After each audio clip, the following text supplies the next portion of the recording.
What's up, family, and welcome back to the channel for another conversation. I hope you're all having a wonderful day. However you celebrated or commemorated yesterday, I hope your day was productive and that it was positive and, most importantly, progressive. And I hope today is getting off to the same type of start. I do have a pretty interesting conversation today that I want to talk to us, that I want to kind of talk through. And it's basically about how Christianity made me a good atheist. It gave me a good posture that led to my atheism. And so we're gonna talk through some of this today, and I think this one is gonna be good. Let's see, right? Let's see. Let's give it a chance and see what happens. Okay, so before we jump into this, make sure to like the video, subscribe to the channel, hit that alert notification bell, consider joining, supporting, or connecting with this community channel or content in whatever way that makes sense to you. And then, of course, check out the merch because it is dope as fuck. And today is Friday, Black Friday, which means my new book, Black Non-Believer Next Door, it's available now. You can get it right now on Amazon. So go check that out, which means I probably need to do a post about that somewhere, right? Yikes, today is going to be a busy day. All right. So, oh yes, and share this video. If you think this video will help somebody, if you think this video will give somebody something to think about, something to wrestle with, something to smile about, make sure you put this video in their inbox, on their feed, or wherever you can find them. All right. So, let's talk about this. Today we're talking about how Christianity made me a good atheist. You know, at least from my perspective, I think so. And I've had a front row seat of my life. So let's see. As someone who transitioned from being a devout Christian to an atheist, I've come to realize that my journey was significantly influenced by the very principles I once held dear. Christianity, particularly its monotheistic nature, instilled in me a strong conviction against the existence of other gods. Ironically, this absolute rejection of all deities except the Christian God laid the groundwork for my eventual disbelief in any God at all. In this reflection, I explore how Christianity inadvertently equipped me with the tools to embrace atheism by fostering a critical stance towards the existence of deities and emphasizing the importance of evidence and reality. All right, so the first thing here for me was the exclusivity of monotheism. Christianity's strict monotheism asserts that there is only one true God, dismissing all other gods as false idols or mere figments of human imagination. As a Christian, I believed wholeheartedly that all other deities, regardless of their cultural significance, their popularity, or the number of their adherents, they didn't exist. Didn't matter if you could say, well, this religion has existed for this many years, would not have mattered to me. Its existence was still been regarded as false. It could not stand up to the scrutiny of reality, the scrutiny of truth, ironically, right? But this perspective was not just a passive belief, but an active stance against the validity of other religions. In this sense, Christianity's version of monotheism is actually a very selective anti-theism. All right, we're going to get into this. All right, so in my Christian worldview, religions like Hinduism, Islam, African spiritual practices, and indigenous beliefs were considered misguided at best and dangerously false at worst. Their miracles and spiritual experiences were attributed to lies, falsehoods, or self deceptions. I saw their gods as totems of ignorance, lacking any real substance beyond the idols or symbols created by their followers. Which is why what I'm doing now is ultimately me keeping that same energy. That's all this is, you know? But no, like I had this understanding, quote unquote, that these other religions were just totems. They were just false idols. Their gods were not real. Their God's existence were dependent on those idols and were dependent on the people who worshiped those idols. I viewed all other religion as superstition. All other religion. That's superstition.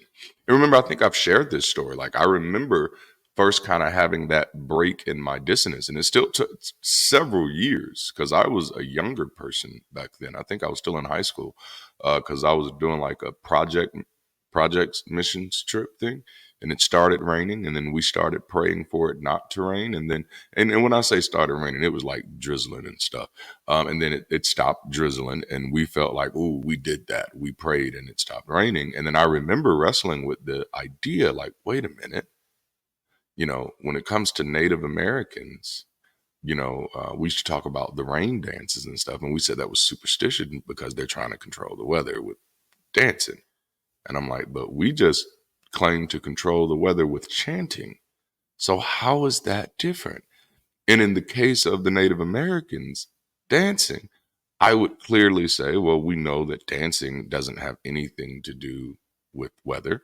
And we likely have natural reasons of why it may have stopped raining or started raining at that particular time if we interrogate the actual reasons.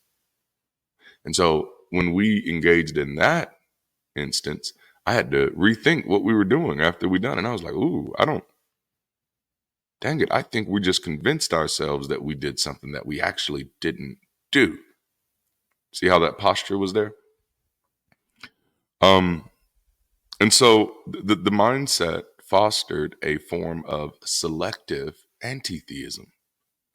I was not just indifferent to other gods, I was convinced of their non-existence and felt compelled to refute their validity. Christianity encouraged me to challenge and critique those beliefs, to expose what I perceived as their flaws, their folly, and their foolishness, their inconsistencies when compared to the truth of the gospel. You know, an essential lesson from my Christian experience, though, was the understanding that people could, with absolute certainty, believe in something that wasn't true. This is the slippery slope. In order for me to accept the belief that there is only one true God, right? Which I did, hallelujah, blessed be his name, that there was only one true God, then that meant I had to believe that other people who claimed to have a God were deluded, were convinced, were convinced of falsehoods, were deceived. You know, I had to, that's what I had to believe. I had to believe that regardless of how hard they believed it, it still wasn't true. That how hard they tried to claim it, that without any evidence, it still wouldn't be true. My standards of evidence for other religions was exceptionally high. I saw followers of other religions as sincere, yet mistaken, fully committed to beliefs that lacked a basis in reality. This realization planted a seed of critical thinking, highlighting the human capacity for self deception and the importance of scrutinizing one's own belief. So then I realized that when talking to others, that the journey that I'm asking them to take to inspect their religious beliefs against the backdrop of the truth, I now have to do with myself and my own belief. And then realizing, and this one really was big for me, and this came years later, realizing that most of my contemporaries had never done such thing, including myself. I had started off on a search when I was younger, and that search somehow switched over to a type of uncertain certainty where I'm certain that I'm never going to get these answers. You know what I'm saying? But I'm uncertain, of really how to navigate. And so it kind of keeps you on that razor wire, you know. But I started realizing that the majority of the people I knew, and I'm saying majority and not all doing my best to speak from a place of accuracy, But I don't think I'd be stretching the truth if I said all of the believers that I know, or rather none, rather, had actually taken any true investigative or interrogative approaches to their own faith. But see, then I also realized that most had never taken any true investigative or interrogative approaches to other people's faith. I started realizing that people, in many ways, are like parrots, that many of the things that they say are like programming that they have no control over many times. And when I say no control, I'm not saying they don't have any agency. I'm just saying that they're so lethargic in how they interact with the world, that they're not auto checking. They're not, when they say stuff, they're not asking themselves like, "Damn, do I really believe that?" Like, I started noticing years ago when having conversations with people that many of, like, when you ask someone a question, that many of their questions were just react, or many of their responses were not responses but reactions. So I often teach this in classes when trying to teach people how to communicate, is that when someone asks you a question, ask yourself the question before answering it. You know, because if you just answer the question, you didn't actually process the question. There's just little stuff like that. But I started realizing that people were saying stuff like, "I know for a fact that my God is real," without doing any of the work to know what any of those words mean. No, fact, God, real. So next time someone says, "I know for a fact God is real," say, "Perfect, thank you, thank you." Okay. Oh, what, you're going to ask me for evidence? No, no, no, no, no. I don't need any evidence, because what you know is what you know. But since you know it, define it. Give me a definition of this God that you know is real. Let's see how far we get with that conversation. All right. But these people are so incredibly disengaged from the words that are coming out of their mouth. You know, most of the things that they say are things that they've heard, not things that they've studied, not things that they've learned, which isn't totally accurate, because if they heard it and recited it, that's technically learning, but I don't like to use the word learning for stuff like that.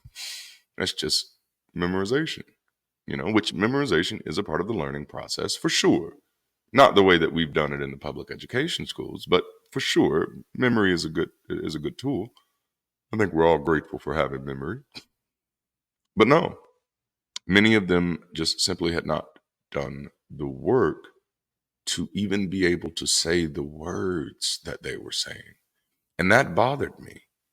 It's something I talked about a lot between 2012 and 2014, which is the year that I deconverted, of realizing how many pastors stood in the pulpit and said that I've studied this thing through and through. I've been through seminary. I've been through philosophy school. I've gotten my doctorate, my master's, and whatever else.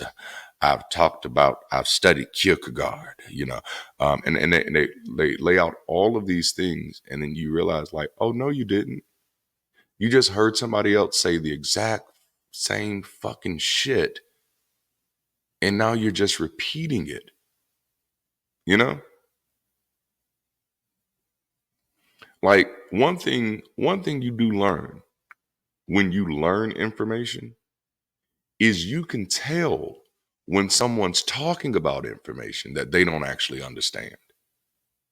Like, like if you're a mechanic and someone's talking about working on cars, and in reality, they've never ever worked on cars, while people in the room who also have never worked on cars may not know that this person don't know what the hell they're talking about, the person who has worked on cars is going to be like, oh, this person is full of bullshit, you know?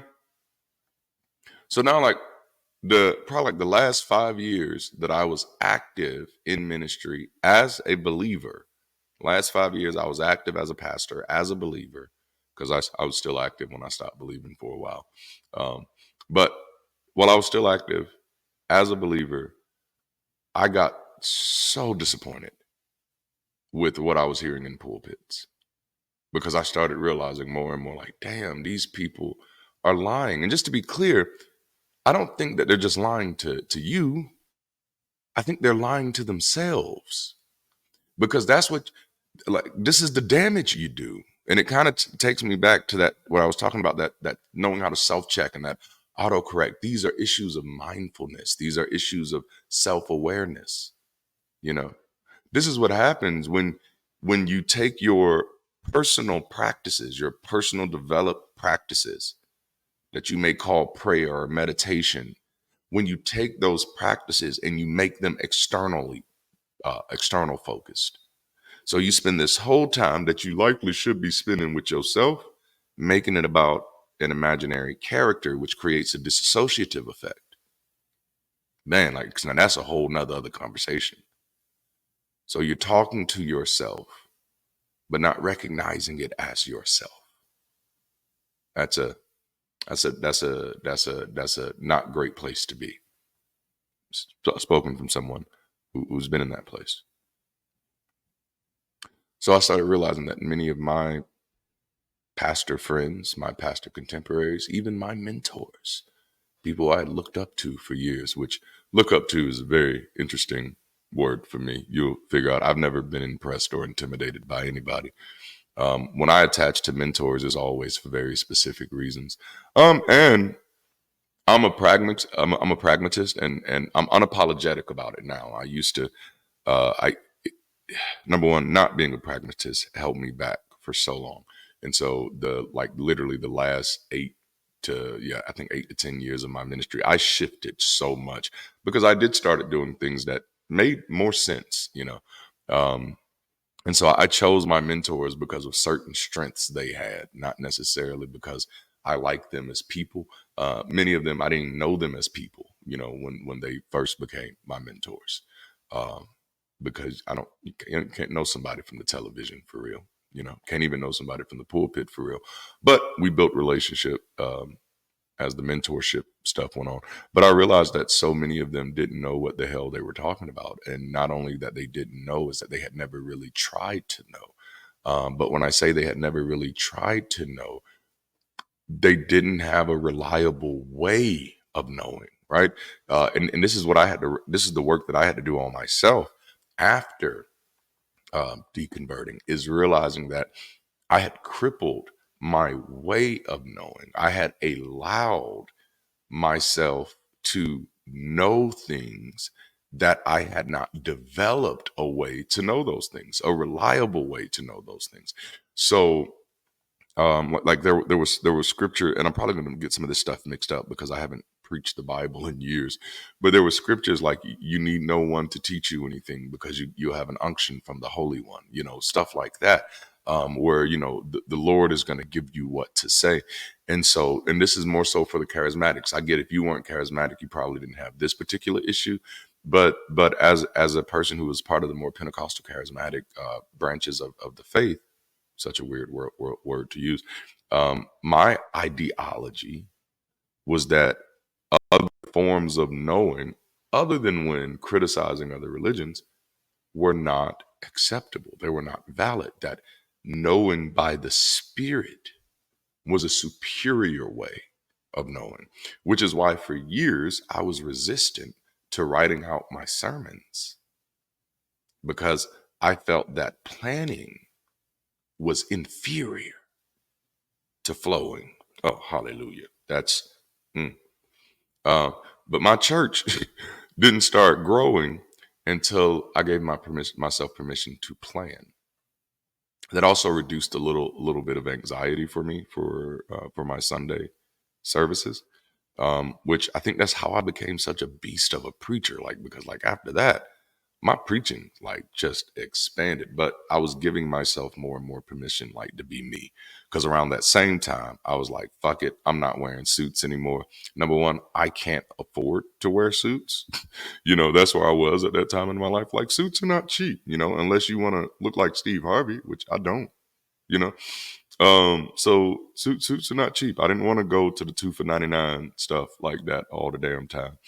And I also didn't want to spend money on clothes that I wouldn't wear anywhere else. Like, that's that pragmatist part of me. And then I also didn't want our members feeling like that they had to wear suits to come to church. So I was just like, nope, we're getting rid of this. So much of me was changing. If people paid attention, they would always say, yeah, he's on his way out the door. But I wouldn't have known that at the time. I would have, but watch it. I would have said, I'm just trying to get as close to the truth as possible. Yeah. Yeah. So that's where that leads. But I want you to even see in that was a Christian principle. I sincerely believed that my God was the truth. Not just that my God was a true God, but that my God was the truth. God is truth, not just true. God is truth. This is why I felt that knowing by the Spirit, even though couldn't define spirit, which means if you can't define the object, then you don't actually have a sentence here, you know. But I thought that knowing by the Spirit was a superior way of knowing because God was the truth. And my prayer life and my fasting life, my spiritual aptitude and my sensitivity to God's presence had given me access to all truth as God willed, you know. And because I'm a tad neurospicy, I could pick up on things. I do have a sensitivity to people's behavior, mannerisms, and all of that type of stuff, which did make me feel that, oh, I must be getting this information from God. I can tell when people are upset when other people can't for some reason.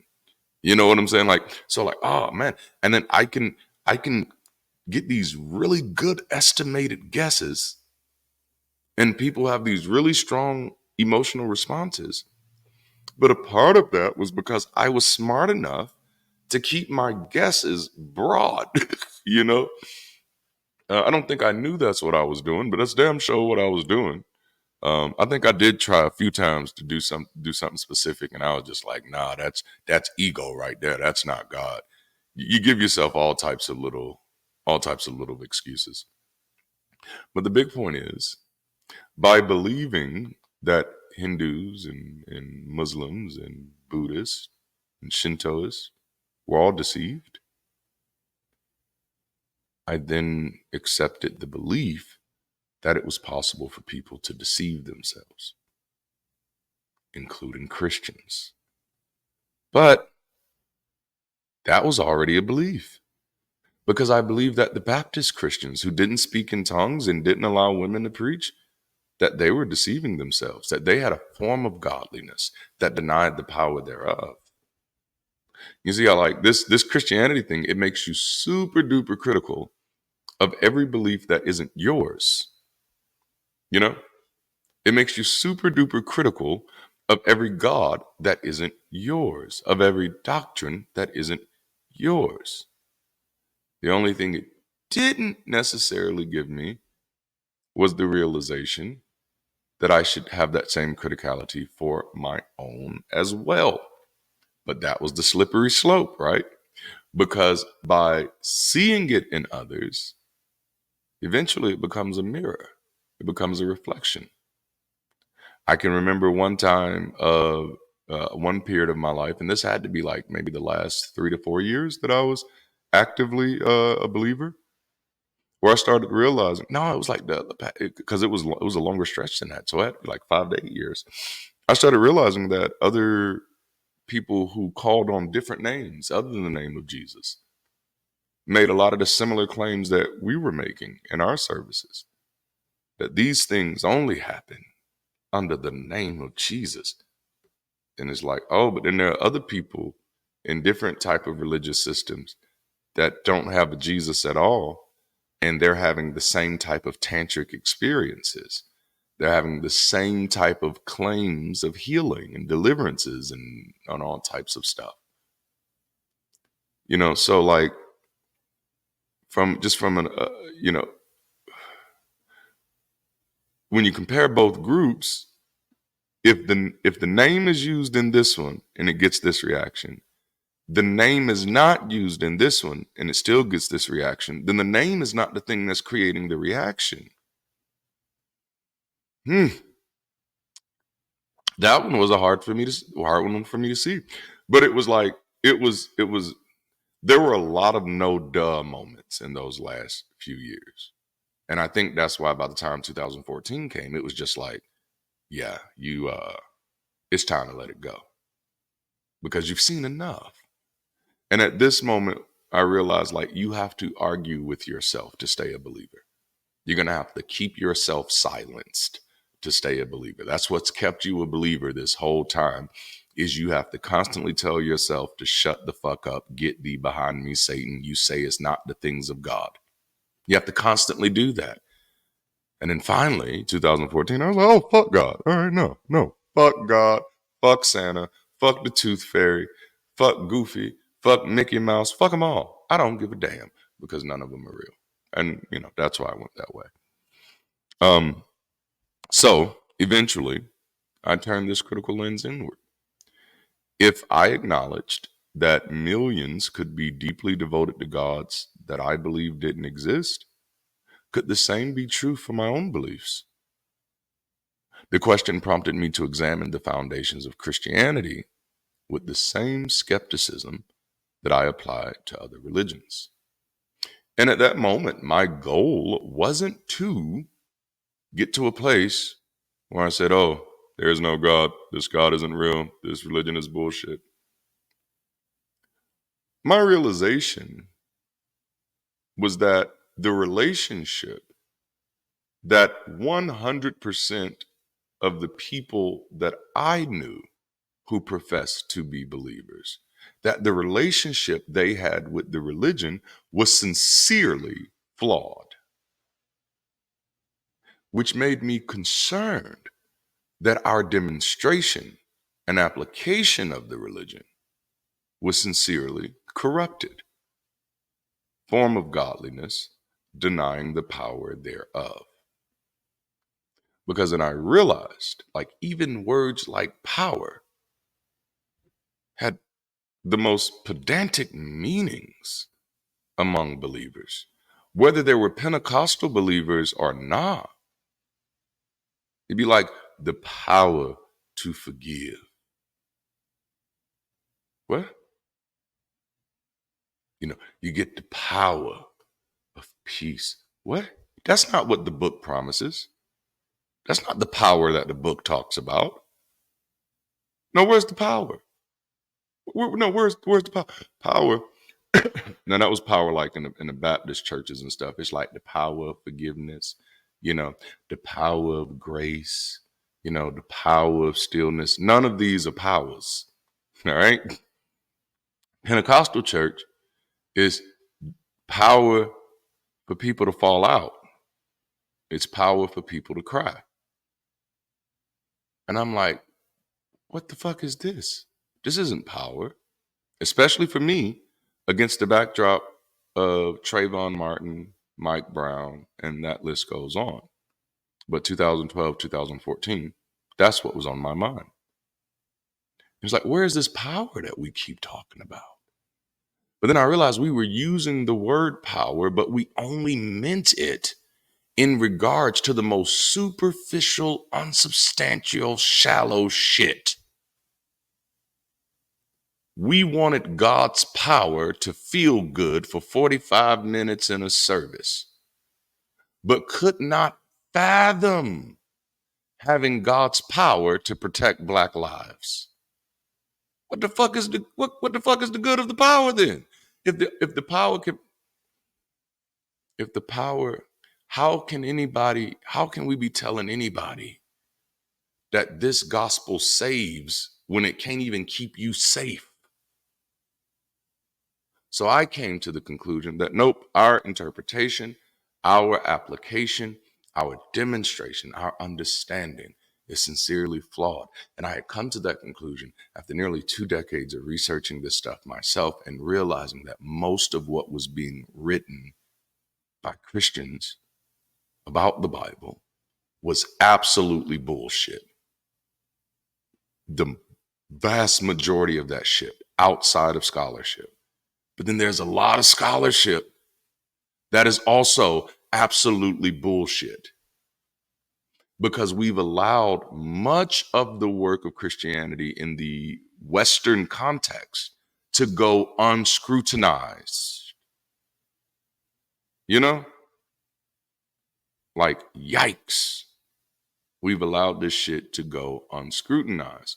So, by far and large, almost anything regarding Christianity in the academic sphere, in the political sphere, in the just cultural sphere, if the Christians say it's true, it must be true. And we'll just leave that shit alone. And it's like, oh, no. Literally, like, when I say most of the shit is absolutely bullshit. I mean, but you can't get, and that's what this book here is about, Christ Held Up. You can't get Jesus as a Jewish Messiah without bullshitting, because it doesn't exist in the Old Testament. This type of Messiah, that all of these prophecies that they claim, like, oh, these prophecies show that Jesus was actually the chosen one. It's not how that shit works. And that's not even how Messianism works from a Hebraic perspective either. So most of what is propagated it is absolutely bullshit.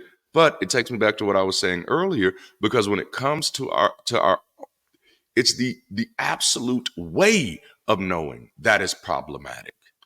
The way of knowing, when you have a belief system that doesn't require evidence to know, the way of knowing is it feels good to you.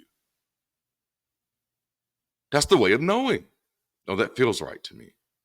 Because you're not depending on evidence, you're not dependent on a process. Because if you were, that dependency on the process would have to start with the acceptance of the belief as true first. So you'd have to go back and get the evidence for that. You see what I'm saying? Like, this is why I don't trust anybody, for the most part, who claims to speak from a scholastic level about the evidence for anything biblically if they accept the resurrection. No, look, no, you've already told me that you don't know what the fuck evidence is. Or at the very least, you're willing to fluff evidence to support your outlandish willingness to accept delusion. Best way I can say that.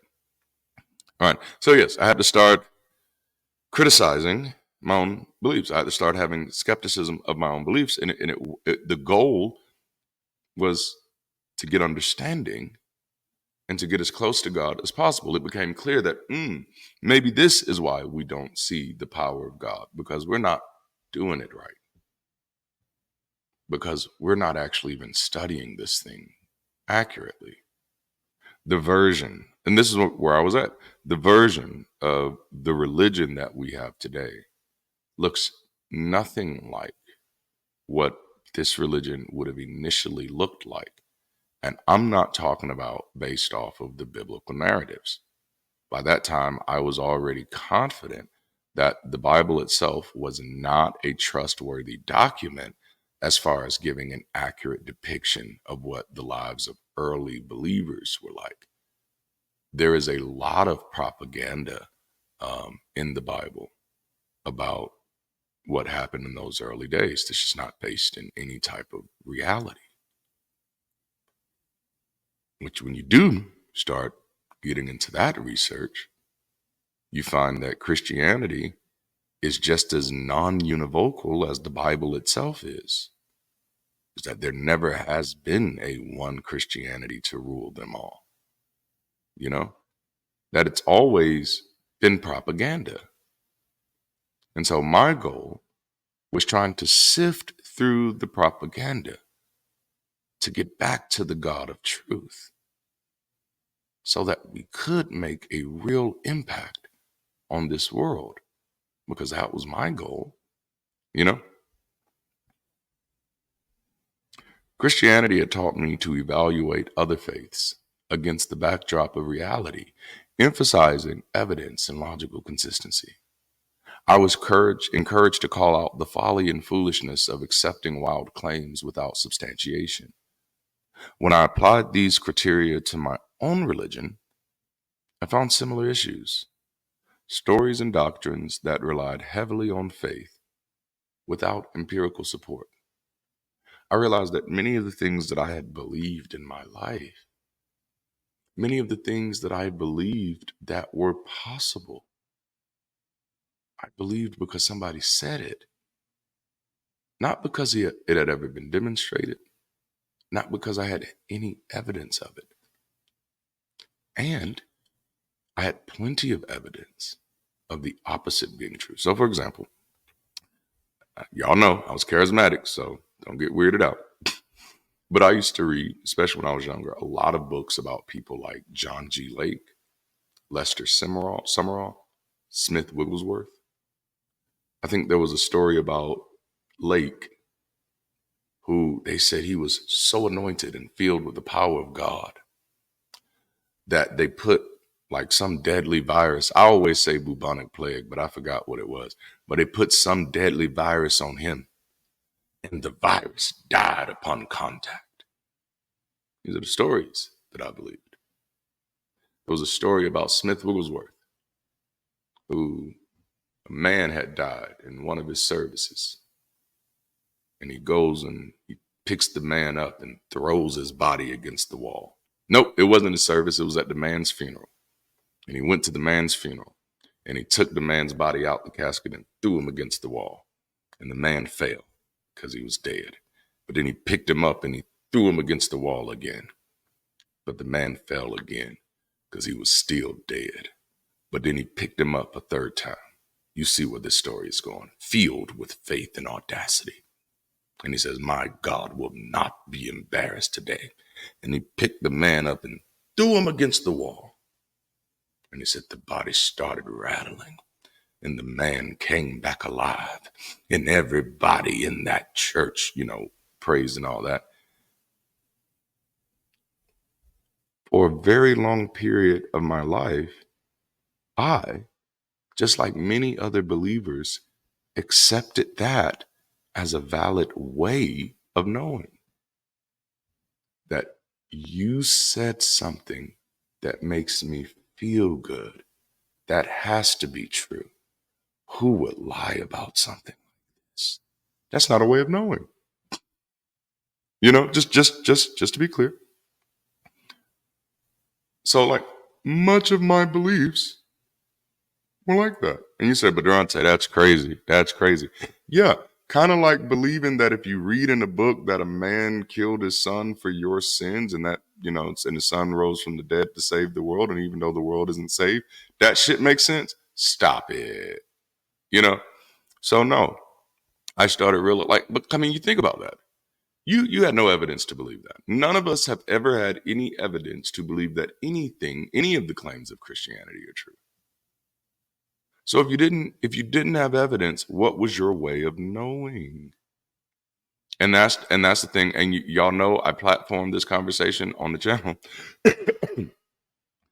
The first thing you should do after deconverting is working on your way of knowing, because figuring out that you've accepted falsehoods for a long time doesn't equate to being a genius at knowing shit. It actually exposes a huge vulnerability that you likely want to start working on. At least that was my approach. Once I realized, 2014, I was like, bruh, you've been sleeping on your cognitive development. You've been damaging your personal growth. You've got to get to work.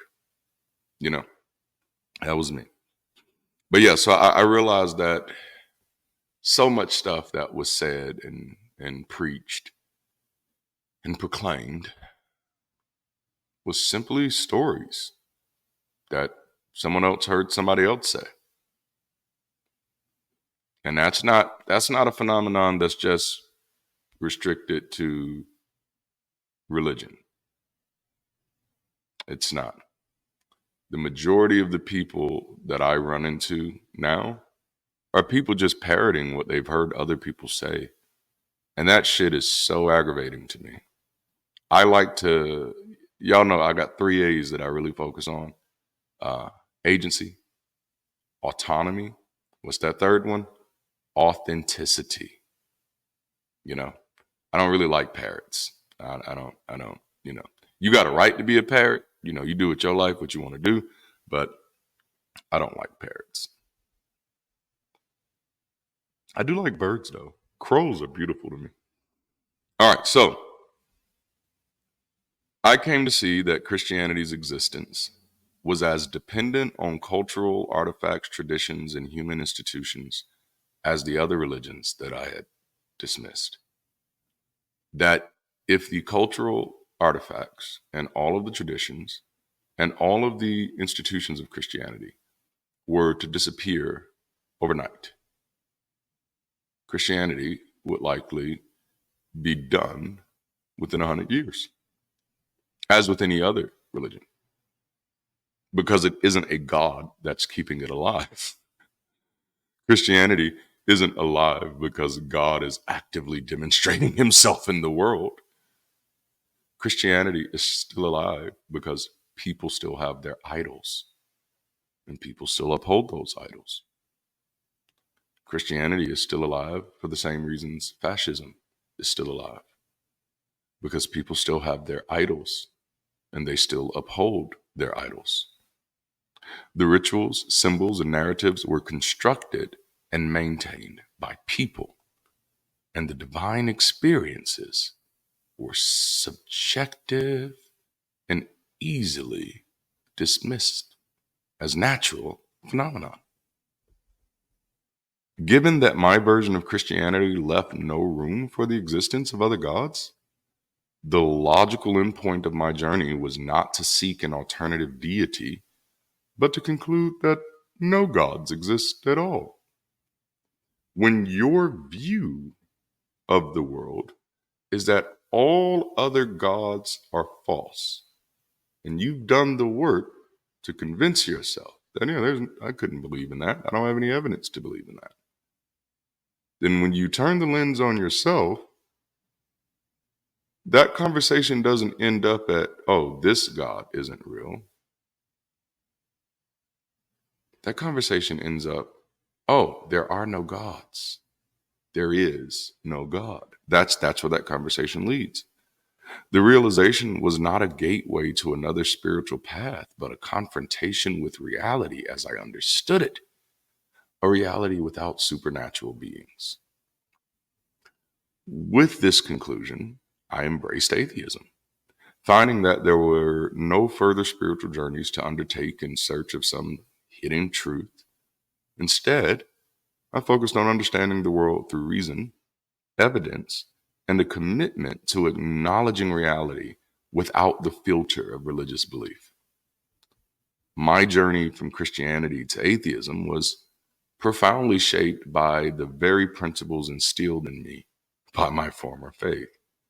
Christianity taught me to reject other gods, to question unfounded beliefs, and to value the truth over comforting illusions. By applying these lessons universally, which means not just to the other religions, but to all things, including to Christianity itself, I arrived at a worldview grounded in skepticism and a reliance on evidence. In a paradoxical way, Christianity made me a good atheist by providing the tools to critically assess all religious claims and to prioritize reality above doctrine. I hope I've given you something to think about. I hope I've said something that made this video worth sharing with somebody. In all honesty, this was a very interesting thought experiment.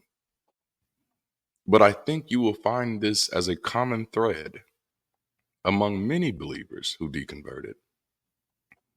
That by far and large, the majority of us that I've talked to, it was our Christianity that led us to atheism. It was scriptures like seek him while he may be found. It was scriptures like in all of your getting, get understanding. It was us wanting to know, to study, to show ourselves approved so that we can rightly divide the word of truth. Man, I remember getting to a place where I realized, or this was, I can't say, it was the conversation I was having with myself. If God is truth, then anything that is not true is not God. That was one hell of a slippery slope for me, right? Yikes. But yeah, I hope you've enjoyed this. I'm going to go ahead and head out. I got a busy day ahead of me. But please make sure to like the video, subscribe to the channel, hit that alert notification bell. Consider joining, supporting, or connecting with this community channel or content in any way that makes sense for you. And check out the merch because it is dope as fuck. And today is Black Friday, so my new book, Black Non-Believer Next Door, Volume 1, An Ex-Pastor's Journey, it's out right now. It's out right now. You can get it on Amazon today. It's going to be one hell of a Christmas present. Ooh, I like that. You know what? Because Christians are always like going and, just surprising random atheists with Bibles. Why don't you buy my book, Black Non-Believer Next Door, and surprise a random believer with it? This might actually be helpful because this book will actually be based in reality and it'll be true. How about that? All right. I love y'all so much. Thanks for hanging out. Until next time, make sure you keep rising. You stay progressive. And if it's at all possible, I know sometimes it gets hard out here, but stay beautiful. I'll holler at you later.